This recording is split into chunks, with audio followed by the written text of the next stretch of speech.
আমরা গাল হাঁ করলে যে ক্যাভিটি দেখতে পাওয়া যায় তাকে বলা হয় বাক্কাল ক্যাভিটি, এবং সেই বাক্কাল ক্যাভিটি থেকে বেরিয়ে আসে স্যালাইভা।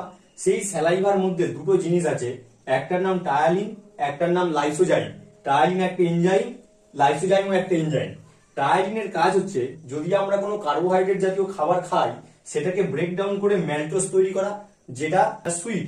সেই কারণে যদি আমরা কিছুক্ষণ মুড়ি চিবিয়ে খাই তাহলে দেখতে পাওয়া যাবে মুড়িটা খুব মিষ্টি লাগছে আর কি। এবারে বলছে আরেকটা জিনিস যে বেরোচ্ছে সেটার নাম লাইসোজাইম। এর কাজ হচ্ছে ব্যাকটেরিয়াকে মেরে ফেলা। তাহলে আমরা কন্টিনিউয়াসলি কথা বললে তাহলে আমাদের গাল থেকে যে স্যালাইভা বেরোয় তাতে লাইসোজাইম থাকার জন্য ব্যাকটেরিয়াগুলোকে মারতে সাহায্য করে।